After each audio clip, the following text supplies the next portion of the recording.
নমস্কার, কলকাতা টিভি ডিজিটালে আপনাদের সকলকে স্বাগত জানাই। সুপ্রিম কোর্টে অবশেষে ভৎসনার মুখে রাজ্য প্রশাসন। গতকাল কালিয়াচকে 7 বিচারককে আটকে রাখার ঘটনায় ক্ষুব্ধ সুপ্রিম কোর্ট। প্রধান বিচারপতি রাজ্যের অ্যাডভোকেট জেনারেলের উদ্দেশ্যে মন্তব্য যে আপনার রাজ্যে সকলেই রাজনৈতিক ভাষায় কথা বলে। গতকালের ঘটনায় কারা যুক্ত তা কি আদালত জানে না? অত্যন্ত দুঃখজনক ঘটনা। এছাড়াও রাজ্যের স্বরাষ্ট্র সচিব, মুখ্য সচিব এবং ডিজিপিকে ভৎসনার মুখে পড়তে হয় সুপ্রিম কোর্টে।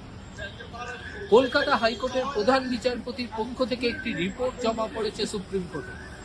সুপ্রিম কোর্টে সেই রিপোর্টে উল্লেখ করা হয়েছে বেলা 3:30 থেকে 7 জুডিশিয়াল অফিসারকে আটক করে রাখা হয়, ঘেরাও করে রাখা হয় এবং তার মধ্যে একজন প্রেগনেন্ট বিচারকও ছিলেন বলে রিপোর্টে উল্লেখ করা হয়েছে। বারংবার কলকাতা হাইকোর্ট থেকে মুখ্য সচিবকে ফোন করা হলেও তাকে ফোনে পাওয়া যায়নি, এমনটাই রিপোর্টে উল্লেখ করা হয়েছে। অবশেষে কলকাতা হাইকোর্টের থেকে বারবার ফোন করে বিচারকদের মুক্ত করার জন্য যে ফোন করা হয়, অবশেষে প্রশাসন তাতেও বিশেষভাবে ব্যবস্থা গ্রহণ করেনি।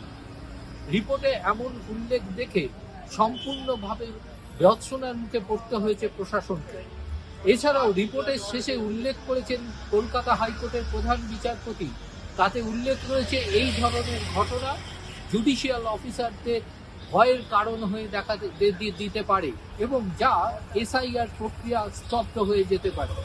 এরপরেই সুপ্রিম কোর্ট পরিষ্কারভাবে মন্তব্য করেছেন রাজ্যের স্বরাষ্ট্র সচিব, মুখ্য সচিব এবং ডিজিপি গতকাল যে ধরনের ঘটনাকে বিশেষভাবে পদক্ষেপ গ্রহণ করে, এমনকি জেলা শাসক থেকে শুরু করে এসপিও ঘটনাস্থলে পৌঁছননি, তাতে কিন্তু ক্ষোভ প্রকাশ করেছে সুপ্রিম কোর্ট।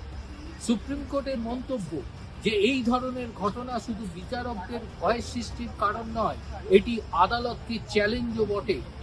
আদালতের কার্যকারিতাকে চ্যালেঞ্জ করা হয়েছে এই ঘটনার মাধ্যমে। এই ঘটনা থেকে এটা পরিষ্কার যে যারা এই ঘটনা ঘটিয়েছে তারা সম্পূর্ণভাবে এই বিচার প্রক্রিয়া অর্থাৎ জুডিশিয়াল লজিক্যাল ডিসক্রিপেন্সির জন্য যে জুডিশিয়াল প্রক্রিয়ার নির্দেশ দিয়েছে সুপ্রিম কোর্ট, সেই বিষয় প্রক্রিয়াকে সম্পূর্ণভাবে স্তব্ধ করে দেওয়ার প্রচেষ্টা করা হয়েছে। এছাড়াও সুপ্রিম কোর্টের পরিষ্কার নির্দেশ গতকালের ঘটনা নিয়ে যে জাতীয় নির্বাচন কমিশন, সিবিআই বা এনআইএ কে দিয়ে তদন্ত করাতে হবে। যে সংস্থা তদন্ত করবে তাদেরকে প্রাথমিক রিপোর্ট জমা করতে হবে সুপ্রিম কোর্টে।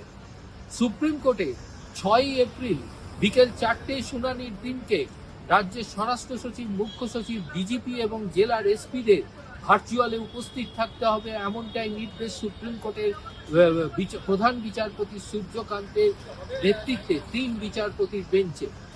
পাশাপাশি সুপ্রিম কোর্টের নির্দেশে উল্লেখ করা হয়েছে যে সমস্ত জুডিশিয়াল অফিসারদের কেন্দ্রীয় বাহিনী নিরাপত্তা দেবে নির্বাচন কমিশন। তাদের বাসভবনে এই নিরাপত্তা রাখতে হবে। শুধু তাই নয়, বাসভবনের নিরাপত্তা রাখার পরেও যদি কোনো জুডিশিয়াল অফিসারের পরিবার তারা হুমকির মুখে পড়ে, সেই ঘটনাকে অবিলম্বে পর্যবেক্ষণ করে বা তদারকি করে তার উপযুক্ত ব্যবস্থা গ্রহণ করতে হবে। পাশাপাশি রাজ্যের ডিজিপি, জেলার এসপি এবং স্বরাষ্ট্র সচিব এবং নির্বাচন কমিশনারের সিওকে কেন তাদের উপযুক্ত পদক্ষেপ গ্রহণ করলো না, কেন তাদেরকে শোকজ করা হবে না, সে বিষয়ে লিখিত জানাতে হবে। অপরদিকে আইনজীবী কল্যাণ বন্দ্যোপাধ্যায় দাবি করেছেন যে নির্বাচন কমিশন বারবার প্রতিদিন প্রভোকেশনের সৃষ্টি করছে, যার ফলে এই ঘটনা ঘটছে। ক্যামেরায় অরিন্দম ভদ্রের সঙ্গে পীযূষ কান্তি নাগ, কলকাতা টিভি।